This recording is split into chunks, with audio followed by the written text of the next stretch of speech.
Olá pessoal, meu nome é Marcelo Venturoso e eu estou aqui para ministrar para vocês uma pequena aula sobre decadência e prescrição no direito tributário.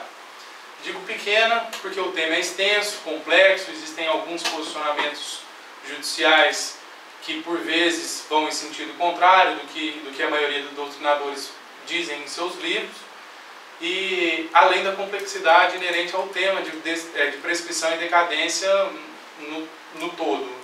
No direito como um todo. Para começar a falar sobre a aula, eu vou usar como marco a Constituição do Crédito Tributário, entendido aqui como o momento em que efetivamente a administração tem o poder de cobrar o crédito. Por que não estou usando lançamento? Nós vamos deixar para usar lançamento quando a própria administração, para o ato da administração pública que constitua o crédito tributário. No lançamento por homologação, também chamado de lançamento, mas que é feito pelo contribuinte, do mesmo modo existe a constituição do crédito tributário. A finalidade desses dois institutos é a constituição do crédito tributário. Ainda existe outra modalidade, que é o lançamento por declaração, pouco ou quase nunca utilizado hoje pela administração. Então, nós vamos deixar o lançamento por declaração um pouco de lado nesse momento. Os dois artigos principais para se falar em decadência, que é o momento, o prazo que se conta antes da constituição definitiva do crédito tributário, dito em outras palavras, o prazo que se conta para que a administração ou o particular constitua o crédito tributário, é o prazo decadencial.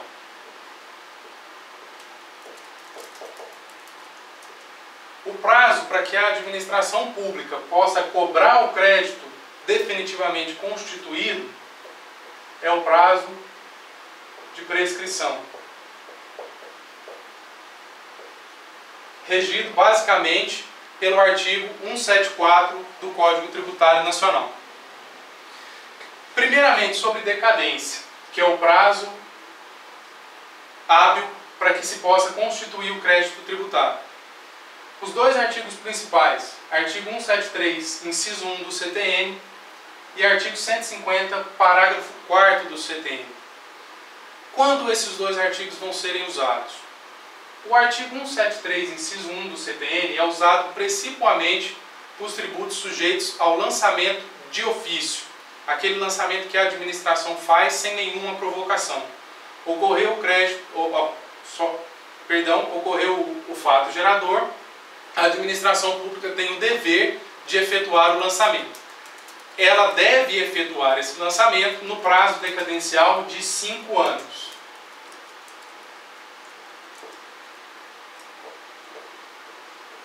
E qual é o termo inicial desse prazo decadencial? Nos tributos sujeitos ao lançamento de ofício, vamos aplicar o artigo 173, inciso 1, que é o primeiro dia do exercício seguinte ao que deveria ter sido efetuado o lançamento. Como assim? Um exemplo vai esclarecer melhor a nossa aula aqui. Vamos imaginar o caso do IPTU, em que o fato gerador é continuado no tempo. Ele ocorre todo dia 1º de janeiro de cada ano. O IPTU, com fato gerador do ano de 2013, ocorrido em 1º de janeiro de 2013,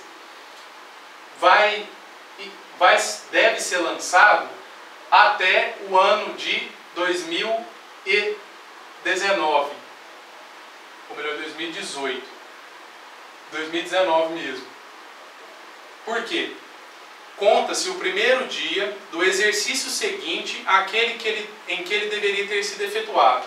Se o fato gerador ocorreu em 1º de janeiro de 2013, a administração teria até o dia 31 de dezembro de 2013 para efetuar o lançamento. Se não fez, inicia-se a contagem do prazo decadencial no dia 1º de janeiro de 2014, contando 5 anos até o dia 1º de janeiro de 2019 ou dia 31 de dezembro de 2018, dependendo se em algum desses anos houver ano bissexto. Se bem que conta-se 5 anos, não conta dia a dia, Então vamos jogar aqui para o dia 1º de janeiro de 2019. Já nos tributos sujeitos ao lançamento por homologação, existem algumas particularidades. Por quê? Porque nesse caso, ou o contribuinte constitui o crédito tributário, ficando para a administração o prazo máximo de 5 anos para homologar esse crédito efetivamente constituído, ou para a administração constituir por ela mesma o crédito, se o contribuinte não tomar nenhuma providência.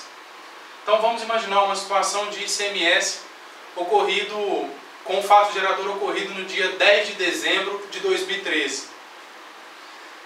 O ICMS é um tributo sujeito ao lançamento por homologação. Qual é o dever do contribuinte neste caso? Prestar a declaração das mercadorias circuladas ao fisco e efetuar o pagamento apurado nesta declaração. O que resta à administração? Fiscalizar o procedimento realizado pelo contribuinte e homologá-lo, tácita ou expressamente.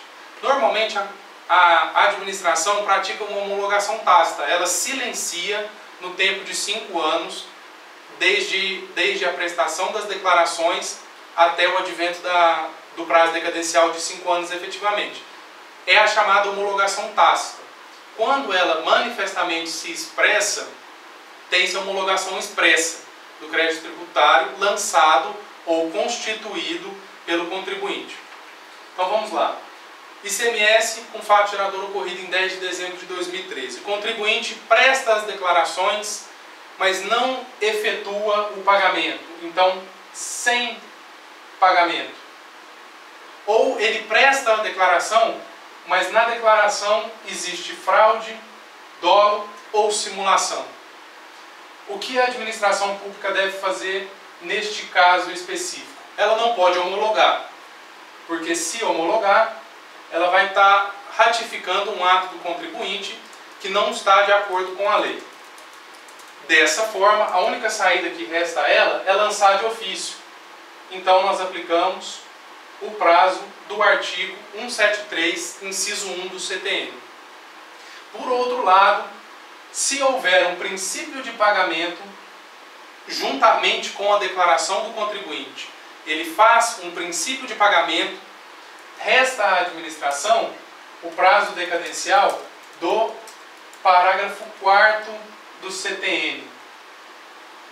Então, como o crédito já foi definitivamente constituído pelo contribuinte através da declaração, a administração tem o prazo decadencial de 5 anos contados da data do fato gerador, que é efetivamente a previsão do artigo 150, parágrafo 4º. E qual é a diferença principal entre o prazo do artigo 173 e o prazo do artigo 150, parágrafo 4º? O prazo do artigo 173, como eu já havia dito para vocês, se inicia no primeiro dia do exercício seguinte àquele em que o tributo deveria ter sido lançado. Já o prazo do artigo 150, parágrafo 4º, é o prazo de homologação que a administração tem e conta-se da ocorrência do fato gerador. Ocorrido o fato gerador, prestada a declaração com um princípio de pagamento, tem-se a aplicação do prazo contido no parágrafo 4º do artigo 150 do CTN. Outra situação pode ocorrer é quando o contribuinte não faz nenhum princípio de pagamento, nem entrega a declaração, ele fica inerte. Nesse caso, temos também um entendimento hoje majoritário pela aplicação do artigo 150, parágrafo 4º. Disse hoje em entendimento majoritário porque o STJ já entendeu diferente em alguns casos, em alguns anos atrás.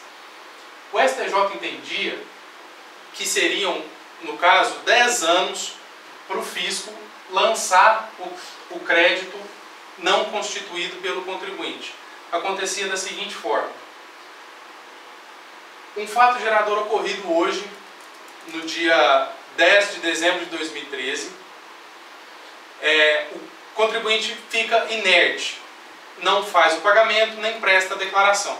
Então, qual seria a lógica, segundo o entendimento do fisco, que era encampado também pelo STJ?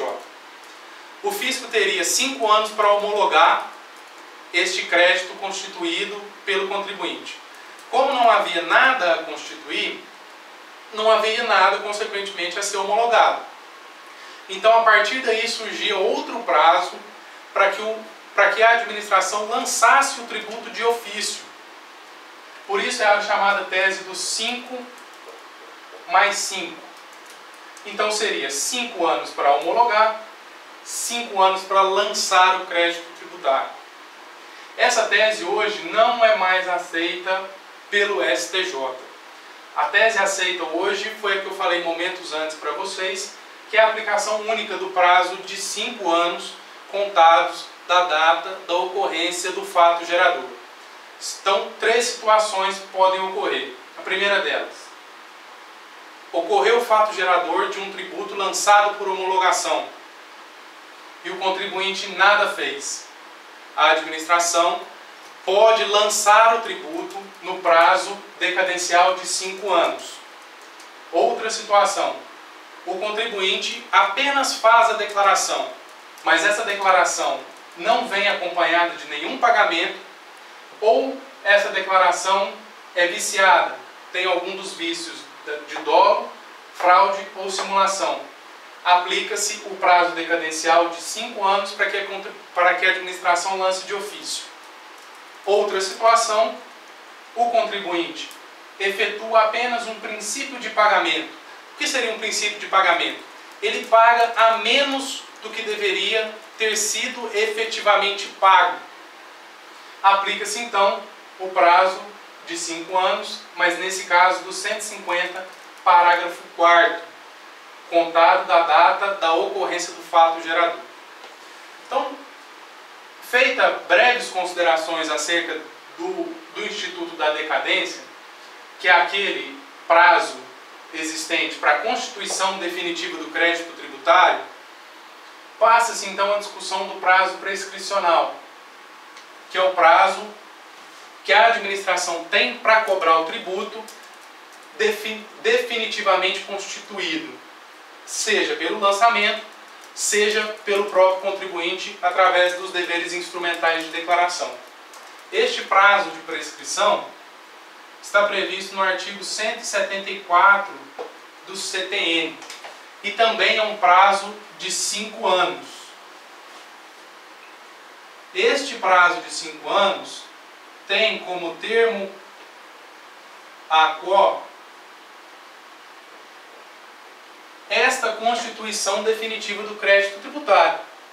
Constituído definitivamente o crédito tributário, seja pelo lançamento, seja pela declaração do contribuinte, neste caso sem pagamento, ele apenas faz a declaração, constitui o crédito tributário, mas não efetua nenhum tipo de pagamento, nós temos aqui o prazo prescricional de 5 anos, contados da data da Constituição definitiva. O parágrafo único do artigo 174 traz algumas situações de interrupção deste prazo prescricional. Como se sabe, é uma máxima no direito. Prescrição se interrompe, suspende ou se reinicia. Já a decadência não interrompe, não suspende e não se extingue. O parágrafo único é uma situação para tratarmos em outra aula. São situações complexas em que houve mudança de entendimento legislativo, principalmente no que concerne ao inciso 1, principalmente no ano de 2005, em que determinou que o prazo, que a interrupção do prazo decadencial se dá com um despacho de citação. Mais uma vez, tratando aqui da decadência e prescrição, agora dando uma dica geral aqui, por que se diz que o prazo para a constituição do crédito é de decadência e por que se diz que o advento do prazo para cobrar o crédito é de prescrição? É muito simples. O prazo de decadência, normalmente se fala em decadência quando se tem um direito potestativo. Um direito que não exige qualquer ato da outra parte. A administração, para lançar o tributo, ela não necessita de nenhum ato do particular. Se ele queda inerte, se ele não presta declaração, se ele não faz o pagamento, ela tem o direito, aliás, o dever de lançar o tributo, independentemente da vontade ou não da outra parte, do contribuinte no caso.